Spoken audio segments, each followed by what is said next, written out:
అంటే తెలంగాణ అసెంబ్లీ వద్ద ఉద్రిక్తత చోటు చేసుకుంది. న్యాయవాదులు అసెంబ్లీ ముట్టడికి యత్నించారు. అడ్వకేట్ ప్రొటెక్షన్ యాక్ట్ ని అమలు చేయాలని న్యాయవాదులు ఆందోళన చేపట్టారు. గన్ పార్క్ వద్ద న్యాయవాదులను పోలీసులు అరెస్టు చేశారు. ఇక అడ్వకేట్ ఇజ్రాయెల్ హత్యపై న్యాయవాదులు నిరసన వ్యక్తం చేశారు.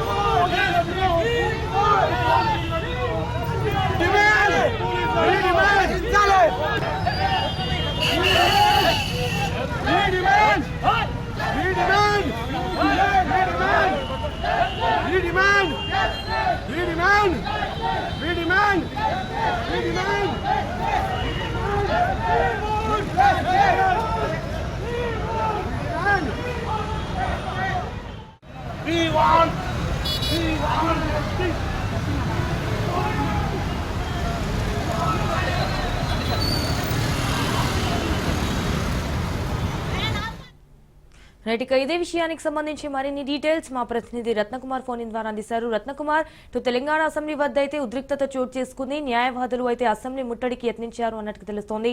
సో ఇటు అడ్వకేట్స్ ని పోలీసులు అరెస్ట్ చేసి ఎక్కడికి తీసుకెళ్లారు? దీనికి సంబంధించిన అప్డేట్స్ ఏంటి?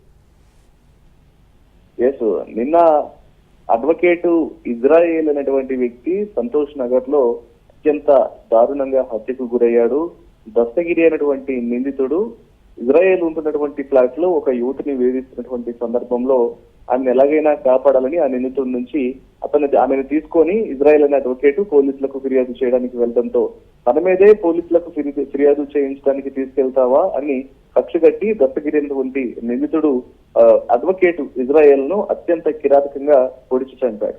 ఈ ఘటన మొత్తం రాష్ట్ర వ్యాప్తంగా కూడా కలకలం సృష్టించింది.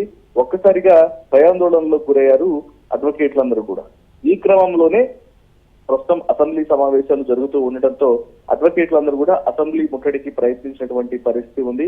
కొద్దిసేపటి క్రితం ఇటు సివిల్ కోర్టు అలాగే క్రిమినల్ కోర్టుకు సంబంధించినటువంటి కొంతమంది అడ్వకేట్లు హైకోర్టు అసెంబ్లీ దగ్గరకు చేరుకొని అక్కడ అడ్వకేట్స్ ప్రొటెక్షన్ యాక్ట్ ను ఇమ్మీడియట్ గా అమలు చేయాలి, అడ్వకేట్లకు ప్రస్తుతం రాష్ట్రంలో సరైనటువంటి భద్రత అనేది లేకుండా పోతుంది, అడ్వకేట్ల మీద వరుస అటాక్స్ అనేవి జరుగుతూ ఉన్నాయి కాబట్టి ప్రభుత్వం వీటన్నిటి మీద కూడా చర్యలు తీసుకోవాలంటూ కూడా వాళ్ళందరూ ఆందోళనకు దిగినటువంటి పరిస్థితి ఉంది. ఈ